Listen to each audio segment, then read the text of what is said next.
بسم اللہ الرحمن الرحیم.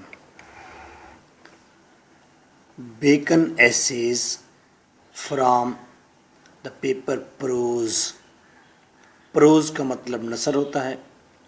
That is first introductory lesson. In this lecture we will discuss the life of Francis Bacon, and then we will discuss what we have to observe in his essays.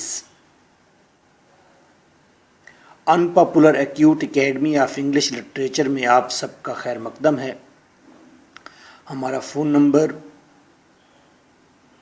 033346555305. Twitter, face book, Skype پر ہمارا address ہے lecturer MK بھٹا BHUTTA. آج ہماری سنگت میں جن دوستوں نے حصہ لیا ہے: مرزا نسیم الدین سعودی عربیہ سے، اختر ملک صاحب لاہور، رضا عابدی لاہور، طاہر الحسن Kazmi Gujranwala, Kulsoom from Bangkok, Shams Uddin Azeemi Kent Lahore, آغا محسن قزل باش فرام بحرین، اور Ismat Abdullah from Bahria Town, Muhammad Ali from England.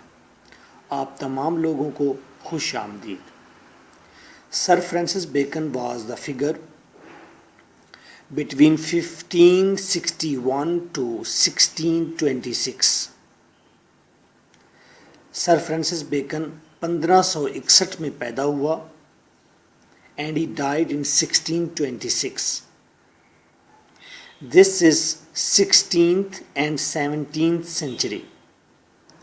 یہ پیریڈ شیکسپیئر کے پیریڈ سے ملتا جلتا ہے. اس پیریڈ کی سب سے بڑی امپورٹنس اس پیریڈ کا رینیساں پیریڈ ہونا ہے. دس از دا ٹائم آف رینیساں. رینیساں ایک ریولوشن کا نام ہے، ایک تحریک کا نام ہے جو کہ 14th یا 15th سینچری میں شروع ہوئی تھی، جس کے اندر لوگوں نے ریلیجن کو چھوڑا تھا، لوگ زیادہ عقلی ہوئے تھے، لوگوں نے خوشیوں پر توجہ دی تھی.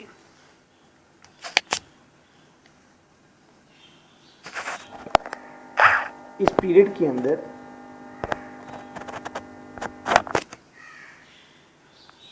لوگ انڈیویجولزم لے کر آئے تھے اپنے اندر، انفرادیت، اپنی زندگی اینڈ ورلڈینس، اور اس دنیا میں خوشی خوشی رہنے کے بارے میں سوچا بجائے کہ اگلی دنیا میں خوش رہنے کے بارے میں. لوگوں کا اس زمین کے اوپر، اس فزیکل دنیا کے اوپر یقین پختہ ہوا. That was renaissance. اس پیریڈ میں لسٹ فار پاور، طاقت حاصل کرنے کی ہوس. اس پیریڈ میں لسٹ فار نالج گین کرنے کی ہوس تھی.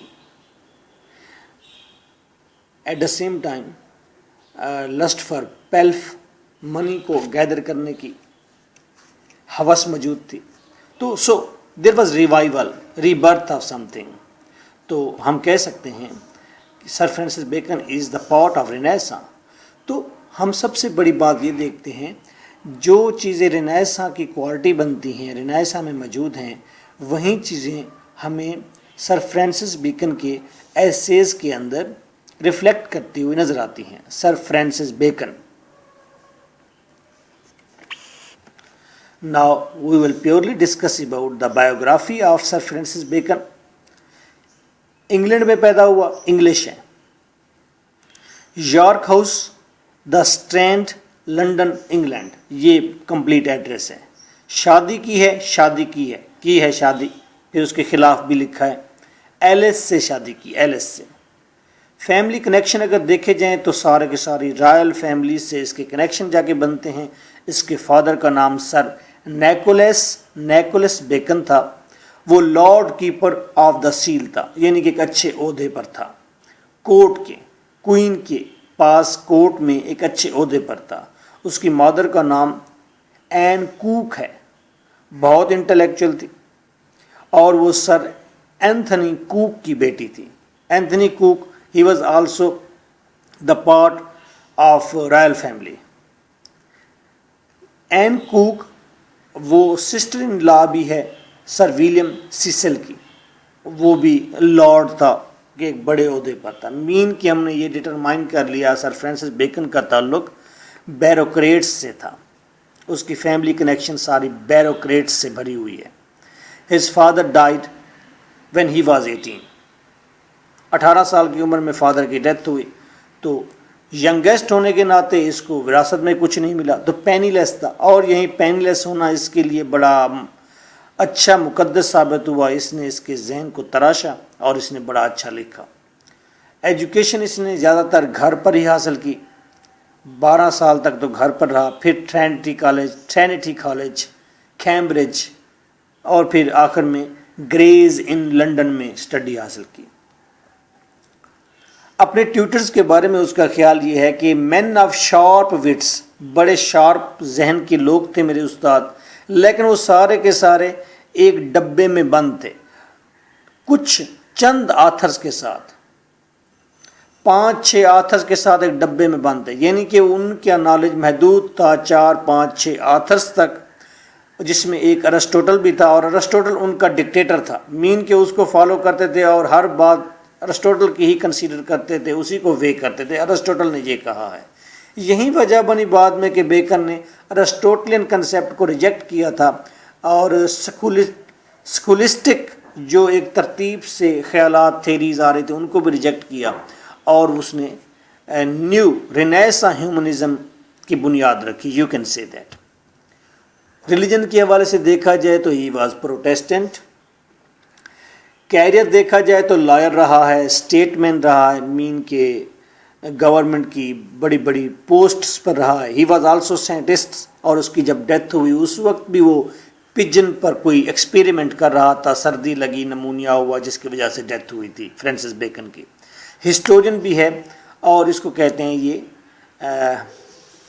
کریپٹالوجسٹ ہے. کریپٹالوجسٹ کا مطلب ہوتا ہے سیکرٹ رائٹنگ لکھنے والا.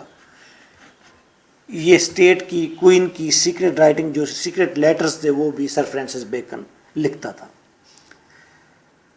ٹائٹلز کیا ملے؟ لارڈ رہا ہے, اس کے بعد لارڈ چانسلر آف انگلینڈ بھی رہا ہے.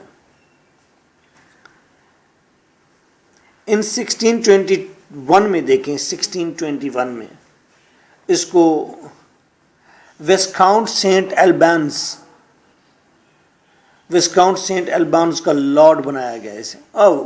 You will keep in your mind that اس کو بہت بڑا ایک عہدہ دیا گیا, لیکن یہ زیادہ دیر تک نہیں چل سکا کیونکہ فوراً اس پر الزام لگ گیا تھا. اسی سال ہی جس سال سے عہدہ ملا بڑا, اسی سال اس پر برائبری کا الزام لگا اور پروف بھی ہو گیا, اور یہ گلٹی بھی کنسیڈر ہو گیا, اور اس کو سزا دی گئی کہ 40,000 اس وقت کی جو کرنسی تھی, اس 40,000 کا فائن کیا گیا. امپریزنمنٹ بھی دی گئی. گو کے بعد میں امپریزنمنٹ ختم کر دی گئی, اور کنگ کسی موقع پر بڑا خوش تھا, اس نے اس کی امپریزنمنٹ ختم کر دی, ایگزائل دے دیا, اور یہ بھی کہا کہ یہ کورٹ سے تقریباً 12 مائلز دور رہے گا, 12 مائلز کے ایریا میں داخل نہیں ہو سکتا. ایٹ دا سیم ٹائم اس کا فائن بھی کنگ نے پے کیا تھا. 1591 میں بیکن جو ہے وہ ارل آف ایسیکس کا دوست بنا. ارل آف ایسیکس کا مطلب ہے ایک ذہنی بات ہے, منسٹر ٹائپ پرسن ہوتا ہے, اور بہت نواب طبیعت ہوتی ہے, نواب آدمی ہوتا ہے کوئی, نواب کو ارل کہتے ہیں. ارل آف ایسیکس بنا. بیکن نے ارل آف ایسیکس کو بڑی اچھی ایڈوائسز دی, کیونکہ he was man of great wisdom. تو ارل آف ایسیکس نے ریٹرن پر اسے بہت اچھے عہدے دیے. ریلیشن شپ لیکن زیادہ دیر تک نہیں چلا, اور ٹریجیکلی فیلئر اس لیے کہ ارل آف ایسیکس پر برائبری کا چارج ہوا, تو بیکن نے اس کے خلاف سارے آرگومنٹس اکٹھے کیے, ایویڈنسز اکٹھے کیے, اور اپنے ہی دوست کو اس نے قتل کرایا, یعنی کہ پھانسی لگوا دیا ان 1604 میں. تو اس ایکٹ کی وجہ سے سر فرانسس بیکن کو انتہائی سیلفش, موقع پرست اور مینسٹ بھی کہا جاتا ہے کہ پرسنلی وہ مینسٹ آدمی تھا، بہت برا تھا۔ سر فرانسس بیکن کی لائف بھی بڑی مسٹیریس ہے۔ اب یہ رومرز بھی ہیں، یہ افواہیں بھی ہیں کہ سر فرانسس بیکن کے پیرنٹس نیکولس اور این کوک نہیں ہیں، بلکہ کہا جاتا ہے اس کا والد رابرٹ ڈوڈلی تھا جو ایک نواب تھا، ارل تھا، اور اس کی مادر کوئین الزبتھ تھی، کوئین الزبتھ ون۔ ایک تو یہ اس کے بارے میں بڑی رومرز ہیں، افواہیں ہیں، یہ مسٹری ہے۔ دوسری مسٹری یہ ہے کہ sir Francis Bacon is a noted candidate of Shakespeare's identity. کچھ لوگ کہتے ہیں کہ Shakespeare was not over there, کوئی شیکسپیئر کا وجود نہیں ہے، اصل میں فرانسس بیکن تھا، اور یہ تمام ڈراماز اور پوئٹری جو شیکسپیئر نے کی ہے اصل میں یہ فرانسس بیکن کی ہے۔ یہ آئیڈینٹی بھی سامنے موجود ہے، اور ایک طاقتور کینڈیڈیٹ ہے شیکسپیئر کے تمام ورک کا۔ جس طرح کہ شیکسپیئر کے بارے میں ڈاؤٹ کیا جاتا ہے کہ there was no Shakespeare, there was Christopher Marlowe actually, تو اسی طرح یہ بھی کلیم کیا جاتا ہے کہ there was no Shakespeare, there was Francis Bacon. Newton کی طرح اس نے کوئی بڑی ڈسکوری تو نہیں کی، نہ ہی کوئی بڑے لا اس نے پیش کیا، لیکن ہاں اس نے سائنس کی بڑی ریئلسٹک فاؤنڈیشن، سالڈ فاؤنڈیشن رکھی ہے سائنس کی۔ پہلے ارسطوٹلین کنسیپٹ تھا کہ نالج اکٹھا کرو، آرگومنٹ اکٹھے کرو، اور پھر ساری معلومات اکٹھی کرنے کے بعد آپ جاؤ اور پھر ایکسپیریمنٹ کرو اور کسی چیز کو پروو کرو یا ڈس پروو کرو۔ لیکن سر فرانسس بیکن نے ایک نئی فاؤنڈیشن رکھی ہے کہ directly you should go to experiment. آپ ڈائریکٹلی ایکسپیریمنٹ کریں اور اس میں سے جو چیز آپ کو انالائز کریں، جو چیز آپ کو ملے اس کو آپ لکھ لیں، اس کی تھیوری بنائیں، نظریہ بنائیں یا لا بنائیں۔ فرانسس بیکن کی لائف کو دیکھتے ہوئے، اس کے اوورآل کاموں کو دیکھتے ہوئے ہم اس کے کام کو 3 حصوں میں تقسیم کر سکتے ہیں۔ ایک فلاسفیکل ورک ہے، فلاسفیکل ورک کے اندر لرننگ ہے انسان کی، اس نے انسان کو ٹیچ کیا ہے۔ دوسرا لٹریری ورک ہے، جیسے کہ اس کے ایسیز ہیں، اور تیسرا پروفیشنل، جیسا کہ اس نے لا کے اوپر بڑا اچھا کام کیا ہے۔ اگر اوورآل کیلکولیٹ کریں character of sir Francis Bacon, then we come to know that he is intelligent, he is ambitious, he is arrogant، بڑا تکبر تھا اس کے اندر، he is cold، بہت سرد مہر طبیعت، اینڈ کیلکولیٹنگ، اور بس کیلکولیشن پر یقین رکھتا تھا۔ The first addition of essays, پہلا ایڈیشن جو اس کے ایسیز کا آیا اس کے اندر 10 ایسیز موجود تھے۔ سیکنڈ ایڈیشن جب آیا تو اس کے اندر 40 ایسیز موجود تھے، اور یہ 1625 کے اندر اپیئر ہوا ہے سیکنڈ بک جو آئی ہے اس کی، جس کے اندر 40 ایسیز تھے۔ ٹینیسن نے اس بک کے بارے میں کہا تھا 40 ایسیز والی، اس نے کہا تھا there is more wisdom compressed into small volume, اس چھوٹی سی کتاب کے اندر بہت زیادہ وزڈم کمپریس ہو گئی ہے، کوٹ کوٹ کر بھری ہوئی ہے، than into any other book of the same size that I know, میں نے آج تک اتنی کمپریسڈ اور اتنی وزڈم والی بک آج تک نہیں دیکھی۔ بیکن کے اوپر انفلوئنس کس کا ہے؟ بیکن کے اوپر سب سے بڑا انفلوئنس اس کی اپنی ذات کا ہے، کیونکہ وہ آبزرویشن میں رہتا تھا، اس کی کین آبزرویشن تھی، اور وہ ویل مینرڈ تھا۔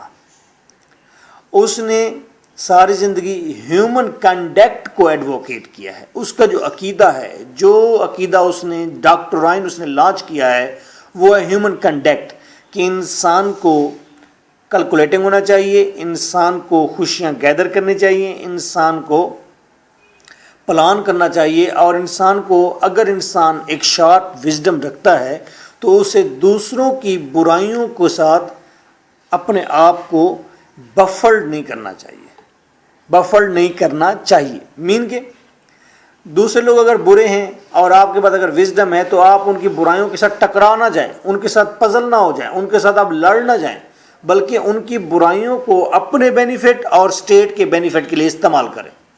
اگر آپ کے ارد گرد فول رہتے ہیں تو آپ ان کو فولز کو آپ سیولائز کرنے کی یا ان کو سیانہ کرنے کی کوشش نہ کریں، بلکہ ان فولز کی انرجی کو آپ صحیح طرح سے استعمال کریں، اسٹیٹ کے بینیفٹ کے لیے اور اپنے بینیفٹ کے لیے۔ آپ دیکھتے ہیں یہاں پر منسٹر ہوتے ہیں